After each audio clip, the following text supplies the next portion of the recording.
जीवन में हमेशा याद रखिए, यदा यदा हि धर्मस्य ग्लानिर्भवति भारताभ्युत्थानं धर्मस्य तदात्मानं सृजाम्यहम्। अर्थात जब जब धर्म की हानि होती है और अधर्म का उत्थान होता है, तब तब मैं स्वयं को प्रकट करता हूँ। नमस्कार साथियों, स्वागत है आपके पॉजिटिव चैनल में एक नए सिरे से, जिसका नाम है भगवत गीता की सीख। आज हम जानेंगे चौथा अध्याय, भगवत गीता के चौथे अध्याय से क्या सीखा जा सकता है। इस वीडियो में बात करेंगे चौथे अध्याय की बहुत ही सरल भाषा और आसान शब्दों से। श्री भगवान कहते हैं, प्रिय, अब मैं चौथे अध्याय का महात्म्य बतलाता हूँ, सुनो। गंगा के तट पर वाराणसी नाम की एक पुरी है। वहाँ विश्वनाथ जी के मंदिर में भरत नाम के एक योगनिष्ठ महात्मा रहते थे, जो प्रतिदिन आत्मचिंतन में तत्पर हुआ पूर्वक गीता के चतुर्थ अध्याय का पाठ किया करते थे। उसके अभ्यास से उनका मन निर्मल हो गया था। वे सर्दी गर्मी आदि द्वंद्वों से कभी व्यथित नहीं होते थे। एक समय की बात है, वे तपोधन नगर की सीमा में स्थित देवताओं का दर्शन करने की इच्छा से भ्रमण करते हुए नगर से बाहर निकल गए। वहाँ बेर के 2 वृक्ष थे, उन्हीं की जड़ में वे विश्राम करने लगे। एक वृक्ष की जड़ में उन्होंने अपना मस्तक रखा था और दूसरे वृक्ष के मूल में उनका पैर टिका हुआ था। थोड़ी देर बाद जब वे तपस्वी चले गए, तब बेर के वे दोनों वृक्ष 5-6 दिनों के भीतर ही सूख गए। उनमें पत्ते और डालियाँ भी नहीं रह गयी। तत्पश्चात वे दोनों वृक्ष कहीं ब्राह्मण के पवित्र गृह में 2 कन्याओं के रूप में उत्पन्न हुए।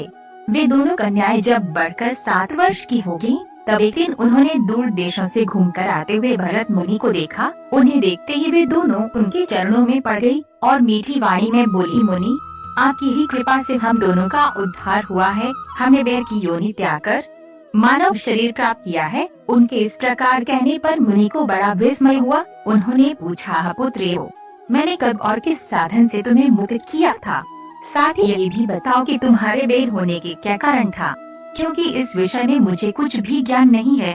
तब वे कन्याएं पहले उन्हें अपने बेर हो जाने का कारण बतलाते हुए बोली, मुनि, गोदावरी नदी के तट पर छिन्नपाप नाम का एक उत्तम तीर्थ है, जो मनुष्यों को पुण्य प्रदान करने वाला है। वह पावनता की चरम सीमा पर पहुंचा हुआ है। उस तीर्थ में सत्यप्पा नामक एक तपस्वी बड़ी कठोर तपस्या कर रहे थे। वे नलिश ऋतु में प्रज्वलित अग्नियों के बीच में बैठते थे।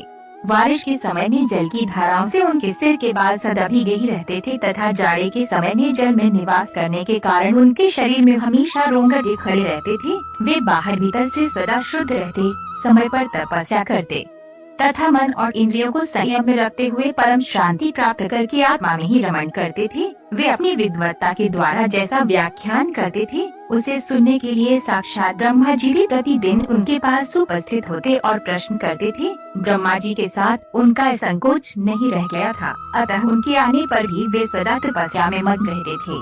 परमात्मा के ध्यान में निरंतर संलग्न रहने के कारण उनकी तपस्या सदा बढ़ती रहती थी। सत्यप्पा को जीवन मुक्त के समान मानकर इंद्र को अपने समृद्धिशाली पद के संबंध में कुछ भय हुआ। तब उन्होंने उनकी तपस्या में सैकड़ों विघ्न डालने आरंभ किए। अप्सराओं के समुदाय से हम दोनों को बुलाकर इंद्र ने इस प्रकार आदेश दिया, तुम दोनों उस तपस्वी की तपस्या में विघ्न डालो, जो मुझे इंद्र पद से हटाकर स्वयं स्वर्ग का राज्य भोगना चाहता है। इंद्र का ये आदेश पाकर हम दोनों उनके सामने से चलकर गोदावरी के तीर पर, जहाँ वे मुनि तपस्या करते थे, आए। वहाँ मंद और गंभीर स्वर से बजते हुए मृदंग तथा मधुर वेणुनाद के साथ हम दोनों ने अन्य अप्सराओं सहित मधुर स्वर में गाना आरंभ किया। इतना ही नहीं, उन योगी महात्मा को वश में करने के लिए हम लोग स्वर, ताल और लय के साथ नृत्य भी करने लगी। बीच बीच में जरा जरा सा अंचल खिसकने पर उन्हें हमारी छाती भी दिख जाती थी।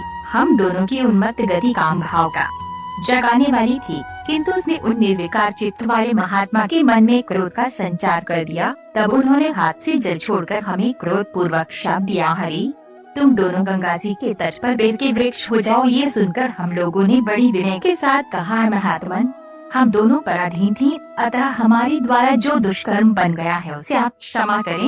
ये कहकर हमने मुनि को प्रसन्न कर लिया। तब उन पवित्र चित्त वाले मुनि ने हमारे शाप उद्धार की अवधि निश्चित करते हुए कहा, भरत मुनि के आने तक कि तुम पर ये शाप लागू होगा। उसके बाद तुम लोगों का मृत्युलोक में जन्म होगा और पूर्व जन्म की स्मृति बनी रहेगी।